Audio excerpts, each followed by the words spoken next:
रखेंगे राधा न्याय, श्री राधा न्याय। और राधा न्याय की कथा ऐसी है कि वहां पे कटघरे में खड़े होते हैं ठाकुर जी, और ठाकुर जी के वकील बनते हैं उद्धव जी, और दूसरे कटघरे में ठाकुर जी पे सारे आरोप लगाए जाते हैं। सब गोपियां आती हैं नंबर से, इनने यूं कियो, इनने यूं कियो, और न्याय देने बैठती हैं किशोरी जी। किशोरी जी का लेकिन पक्ष ठाकुर जी की तरफ झुका ही हुआ है। सारे पक्षों में श्री जी उनको ही जिता देती हैं, लेकिन फिर एक पक्ष ऐसा आता है, सब गोपियां घेर के किशोरी जी को रात में कहती हैं तुम्हारे हाथ पूजे, पैर पूजे, कल हरा दो इनको, नहीं तो ये जीने नहीं देंगे हमको। और फिर एक अंतिम ऐसा पक्ष आता है, ऐसा भाव आता है, उसमें श्री जी ठाकुर जी को हरा देती हैं। और फिर ठाकुर जी के वकील कौन है? उद्धव जी। उद्धव जी महाराज खूब सारे सबूत लेके आते हैं, पर श्री जी सबको नजरअंदाज कर देती हैं। फिर जब लाल जी उदास होकर के जमुना तट पर चले जाते हैं, तब फिर श्री जी को बहुत मन में भाव आता है, उदास हो गए। फिर सब सखियां श्री जी के साथ लाल जी को लेने जाती हैं और कहती नहीं अब तो हम दोषी हो गए, हमको आप सजा सुना दो। क्या सजा है हमारी? बोले आपकी एक ही सजा है। बोले क्या? वृंदावन न्याय की कुर्सी एक है, लेकिन बैठेंगे दोनों। यही सजा है कि आप न्याय की गद्दी पर श्री जी के संग विराजो। और श्री लाल जी आकर के फिर उस पर विराजते हैं। ऐसे एक राधा न्याय का बहुत सुंदर प्रसंग है, 2-3 दिन का प्रसंग है, उसको कभी सुनाएंगे। ठाकुर जी पे कैसे कैसे आरोप लगे हों। फिर ठाकुर जी उद्धव को रात में समझाते हैं, और गलती तो मेरी है, लेकिन तू यों यों करके बताई दियो वहां पे। और फिर श्री जी इतनी भोली हैं, ठाकुर जी फिर उनके पास जाते हैं, जाके श्री जी को मनाने की प्रयास करते हैं। श्री जी देखो कल ऐसा ऐसा है वो मेरे संग, तुम मेरो पक्ष ही लियो। बहुत सुंदर प्रसंग है राधा न्याय। तो ठाकुर जी ने 7 दिन 7 रात्रि तक गिरिराज जी धारण किए। 7 दिन बाद गिरिराज जी को पधरा दिया। पधरा करके और अब इंद्र ने भगवान की स्तुति गाई।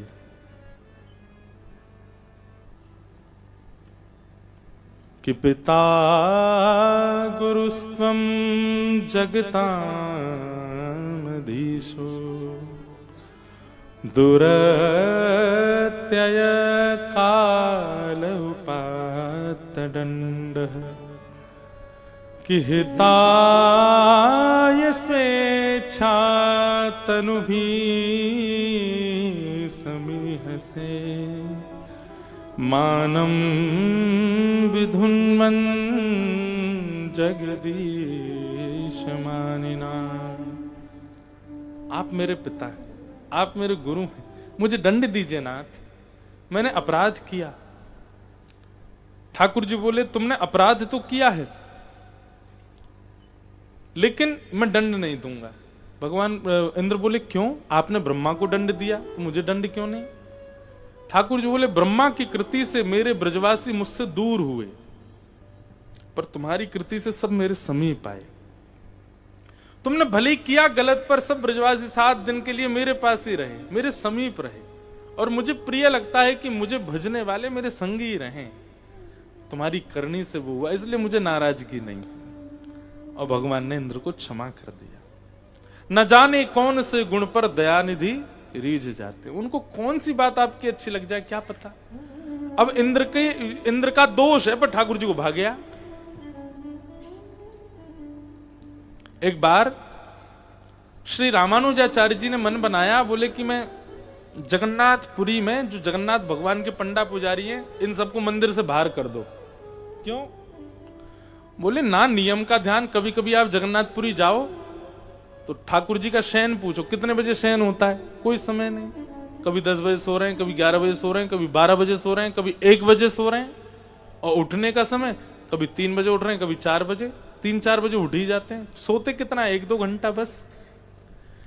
तो श्री रामानुजाचार्य जी ने मन में विचार किया कि ये अच्छा नहीं, जगन्नाथ जी साक्षात परमात्मा, उनकी सेवा विधि से होनी चाहिए। और अपने 5000 शिष्यों के साथ गए और जाकर के जगन्नाथ मंदिर के सारे पंडा पुजारी बाहर कर दिए। अब वो तो रामानुजाचार्य जी तो आचार्य हैं, उनको कौन रोके। और किवाड़ बंद कर दी बाहर से। और ठाकुर जी का पूरा नियम बना दिया, इतने बजे मंगला आरती होगी, इतने बजे मंगल भोग आएगा, इतने बजे श्रृंगार होगा, इतने बजे श्रृंगार आरती होगी, ठाकुर जी के ये मनोरथ होंगे, सब नियम बना के और 5000 शिष्यों को पूरे मंदिर में सेवा में लगा दिया। 3 दिन हो गए। रामानुजाचार्य जी बड़े प्रसन्न, बोले अब अच्छा है, देखो कैसी विधि विधान से सेवा हो रही है। रामानुजाचार्य जी ने जाके ठाकुर जी से कहा, जय जय सब आनंद, अब आप प्रसन्न हैं? ठाकुर जी बोले, मुझे प्रसन्नता नहीं है। बोले क्यों? अब तो विधि विधान से सब कुछ चल रहा है, अब क्या दिक्कत है आपको? ठाकुर जी बोले, तुम बढ़िया प्रसाद बना रहे हो, बढ़िया सुला रहे हो, खिला रहे हो, सब कर रहे हो, पर ये सब उड़िया पंडा पुजारी जो उड़ीसा के हैं, ये सब मेरे सामने आकर के और जब अपनी भाषा में और मटक मटक करके हरी हरी बोलो जब बोलते हैं ना, मुझे उसमें बहुत सुख मिलता है। पूरे दिन की सेवा एक तरफ, केवल उनका वो हरी हरी बोलो और ऐसे मटक मटक के नृत्य करना मेरे आगे मुझे बहुत अच्छा लगता है। मैं उसी के लिए जगन्नाथपुरी में बैठा हूं। आपसे मेरी प्रार्थना है, आपको सेवा व्यवस्थित करनी है, सेवा अन्य बहुत मंदिर हैं भारत में, कहीं और चले जाइए, यहां मुझे उन्हीं का ही रहने दीजिए। जगन्नाथ भगवान फिर कहते हैं, रामानुजाचार्य जी फिर भी नहीं माने, नहीं आप भले ही परमात्मा हो, आचार्य की बात आपको माननी पड़ेगी, ऐसे ही बैठिए। और रामानुजाचार्य जी नहीं गए, सेवा में ही रहे। तो ठाकुर जी ने अर्धरात्रि में गरुण जी से कहा, बोले सुनो, इतने बड़े पर कर लो अपने कि सोते भये रामानुजाचार्य जी और इनके 5000 से सबको अपने पीठ पे बैठा के सुला लो और दक्षिण में छोड़ आओ। और रात में रामानुजाचार्य जी सब शिष्यों के साथ सोए थे, गरुण जी गए, एक एक को जाके अपनी कमर पे बैठा, विशाल हो गए और सबको लेकर के उड़े और दक्षिण में तिरुचिरापल्ली श्रीरंगम वहां जाकर के लैंड हो गए। सबको सोते भये छोड़ के वापस आ गए जगन्नाथपुरी। अब यहाँ रामानुजाचार्य जी के सुबह ब्रह्म मुहूर्त में नेत्र खुले, नेत्र खोल करके देखा तो समुद्र अंतर ध्यान कावेरी जी प्रकट हो गई, सारे घर दरवाजे सब बदल गए, सब एक दूसरे से पूछ रहे हैं कहां आ गए, कहां आ गए। तब सबने देखा, बोले राम राम राम, हजारों किलोमीटर दूर दक्षिण फेंक दिए। रामानुजाचार्य जी बोले, जय हो नाथ। कोई कहता है आप वेदों से रीझते हैं, कोई कहता है आप विधि से रीझते हैं, कोई कहता है आप नियमों से रीझते हैं, पर वास्तविकता तो ये, जिससे आप चाहते हैं आप उससे रीझते हैं, किसी का कोई नियम नहीं। तो न जाने कौन से गुण पर, एक बार की बात बड़ी मैंने कही है कथा पहले भी कथाओं में, तानसेन वो ठाकुर जी के आगे सेवा करने आया वृंदावन में, 2 पान लगा रखे थे मुंह पे, वो गा रहा था, हारमोनियम बजा करके स्वर में गा रहा था। तो गोसाई जी सेवा में वो निकल के बाहर आए, तानसेन ये अच्छी बात नहीं है, ठाकुर जी के सामने गा रहे हो, झूठा मुंह करके गा रहे हो, जाओ कुल्ला करके आओ बाहर। तानसेन उठ के गया, महाराज कुल्ला उल्ला किया, हाथ मुंह धोए, फिर आकर के बैठा, फिर गाने शुरू किया। तो भीतर मंदिर में खड़े खड़े ठाकुर जी ऐसे खड़े थे, खड़े खड़े ठाकुर जी के नेत्र बंद हुए, झपकी आने लगी, और जैसी झपकी आई डामाडोल ठाकुर जी हुए, तो गोसाई जी ने तुरंत पर्दा किया, बोले जय जय आपको नींद आ रही है, आपको झपकी आ रही है। ठाकुर जी बोले, बिल्कुल मन ना लग रहा हो या कि गायकी में मेरो, अभी थोड़ी देर पहले बहुत बढ़िया गा रहो, अब जन कहा रहे करो, मो तो आनंद ही ना आया रो, या को भेज दो यहाँ ते, पहले बढ़िया गा रहो या तो के पहले जैसो गाए। गोसाई जी बोले, पहले पान दबा के खा रहा था, हमने मना कर दी, पान को निकाल ले आओ, झूठी सेवा हो जाएगी आपकी। ठाकुर जी ना या तो पान खा के आएगो फिरते, जय जय नियम है, झूठा हो जाएगा, ये कोई गायन थोड़ी है, आपके सामने गाना मतलब आपको गायकी का भोग लगाना, और वो कोई ऐसे झूठे मुंह थोड़ी। ठाकुर जी बोले, ना तो फिर या भगाओ यहाँ से, मुंह नींद आ रही है, या फिर पान खा के आवे।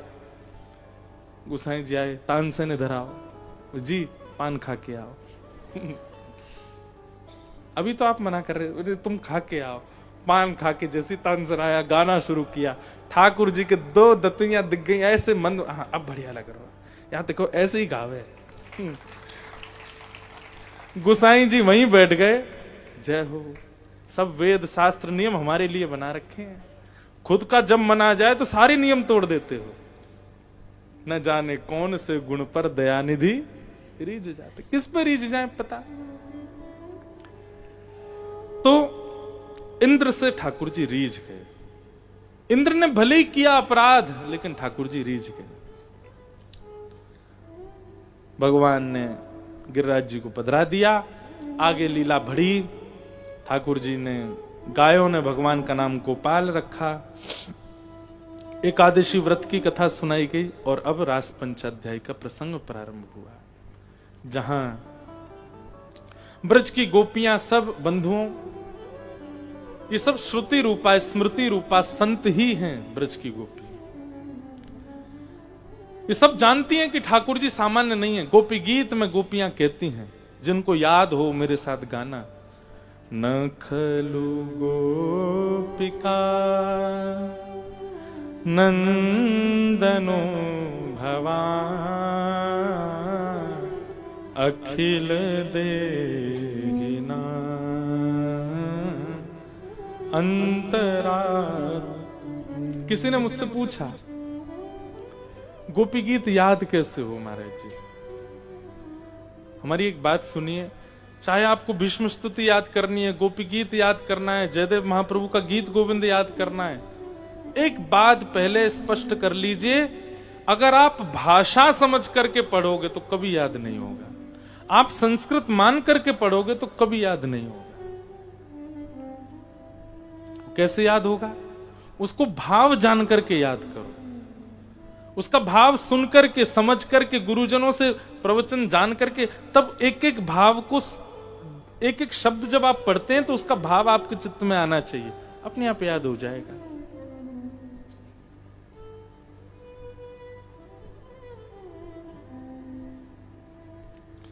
गोपियां कह रही हैं, न खलु गोपिका नंदनो भवान अखिल देहिना अंतरात्म दृक् वेखन सार्थ तो विश्वगुप्त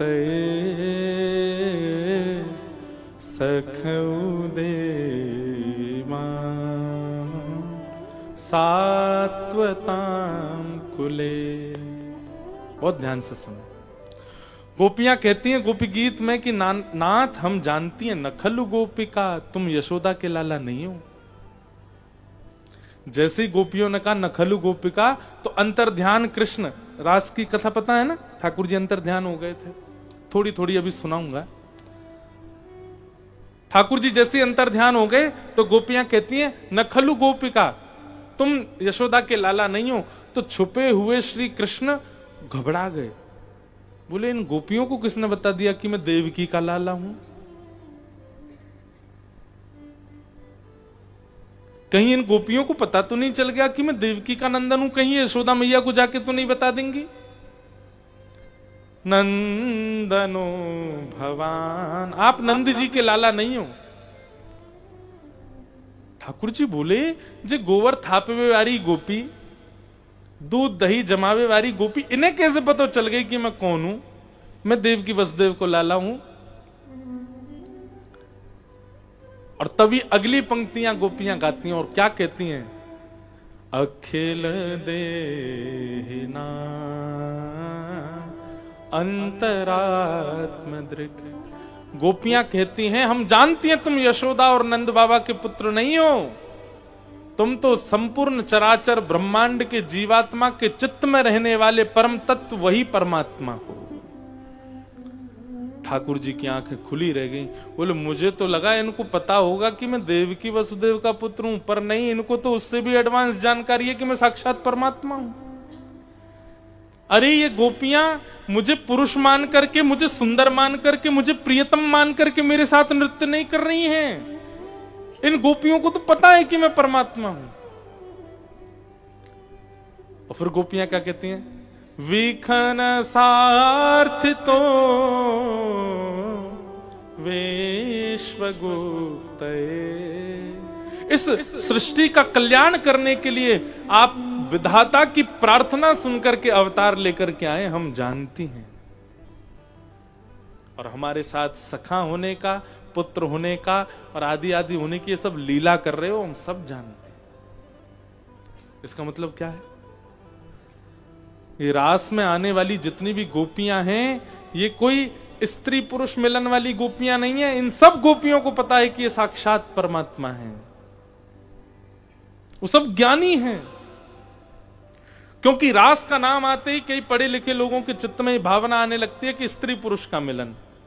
ठाकुर जी का गोपियों के साथ नृत्य, उसको रास समझ बैठते हैं लोग। नहीं, ये गोपियां कोई स्त्रियां नहीं है, ये सब श्रुति रूपा, स्मृति रूपा, ये सब पूर्व जन्म के संत हैं। ना जाने कब से ठाकुर जी के दर्शन की लालसा में तप कर रहे थे, हिमालय पर गंगा जी में बैठ के कहां कहां आज इनके भाग्य उदय हुए कि अपने तप के प्रभाव से ये सब गोपियां बन करके आए हैं ब्रज में। और श्री कृष्ण को देखते ही पहचान गए हैं कि हमारी तपस्या का फल जो हमें भगवत दर्शन चाहिए था, वो भगवत दर्शन ही श्री कृष्ण है। किंचित भी काम नहीं है गोपियों के चित्त में। और इसका प्रमाण रास पंचाध्यायी में प्रणय गीत देता है। प्रणय गीत में गोपियां कहती हैं, ना हमारा स्पर्श करो, ना हमसे बात करो, ना हमको मिलो, ना हमको दिखो। हमारा प्रेम दिखने में, सुनने में, बोलने में, स्पर्श में नहीं घटेगा। हमारा प्रेम तो केवल इतना है कि आप स्वीकार कर लो कि हम आपकी हैं, बस। उसके बाद जीवन भर के लिए हमें अकेला छोड़ के चले जाना, हम रह लेंगे केवल इस विश्वास से कि आपने हमें स्वीकार किया। जिसके चित्त में काम होगा वो ऐसी भावना नहीं रख सकता। इसलिए ब्रज की गोपियों के प्रति, एक बार को ठाकुर जी के प्रति आप कोई भी भाव चित्त में लाते हो चलेगा, पर ब्रजवासी और ब्रज गोपियों के प्रति कोई कुभाव चित्त में मत लाइएगा, ये बहुत बड़ा अपराध है।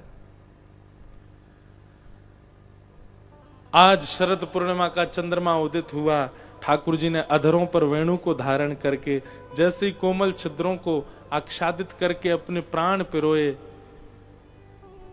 वह स्वर उन्हीं गोपियों को सुनाई दे रहा है जो अपने पूर्व जन्मों से तपस्या कर रही थी भगवत प्राप्ति के लिए। और उन गोपियों के कान में वो स्वर के रूप में नहीं जा रहा है, शब्द के रूप में जा रहा है। चल रही गोपी, मैं तेरी प्रतीक्षा कर रहा हूं, जल्दी आ जा। एक बात सुनिएगा, कथा चल रही है, इतने सारे लोग बैठे, एक ही कथा है, एक ही वक्ता है, एक ही स्थान है, एक ही जगह सब बैठे, फिर एक जैसे भाव सबके क्यों नहीं है? अधिकतर एक जैसे हैं पर सब में एक जैसे नहीं है।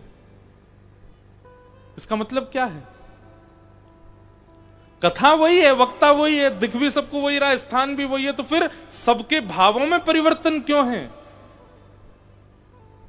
कथा श्री कृष्ण है, शब्द श्री कृष्ण है, और वो सामने बैठे हुए श्रोताओं को देखते हैं, जो जितने प्रेम का आश्रित होगा उसको उसी भाव से कथा सुनाई देती है।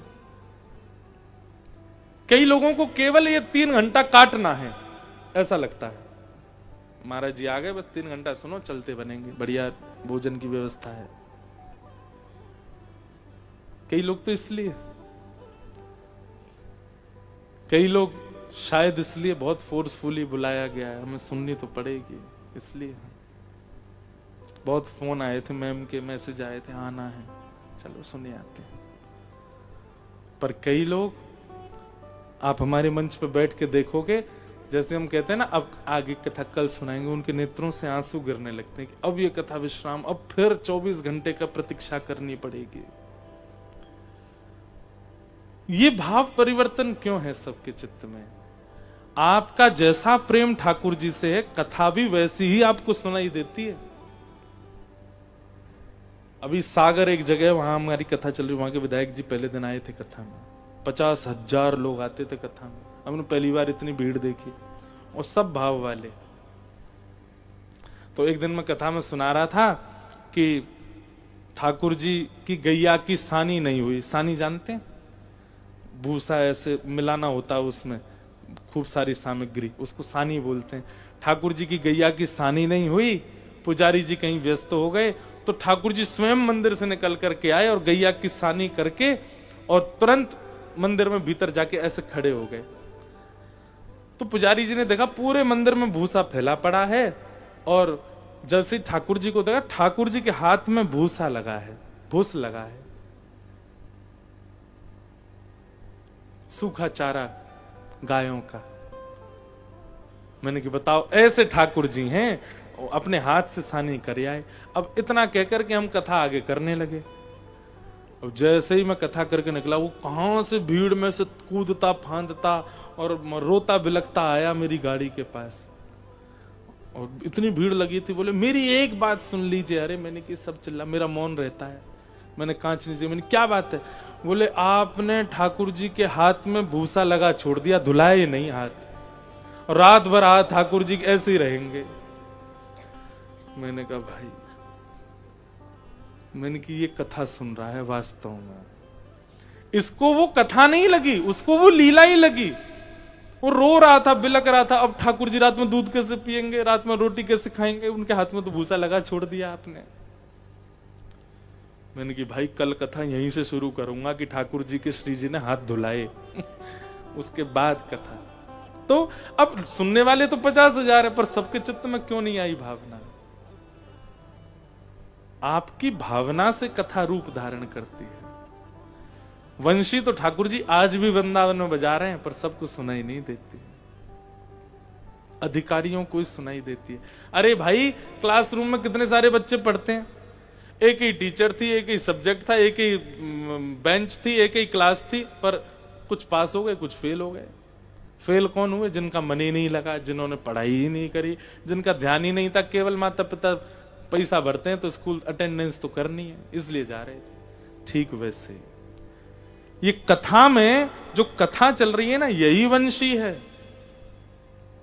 और ये वंशी किस रूप में आपको सुनाई देती है, उससे आपके गोपित्व का पता चलता है। आप किस भावना से सुन रहे हैं। ठाकुर जी ने वंशी बजाई, केवल उन्हीं गोपियों को सुनाई दी जो कृष्ण प्रेम में उन्मुक्त थीं। दौड़ चली मिलने के लिए, भगवान के पास आई। ठाकुर जी ने पहले तो उनको पातिव्रत धर्म का नियम समझाया, उसके बाद गोपियों ने उत्तर देकर के ठाकुर जी को अपना प्रेम समझाया।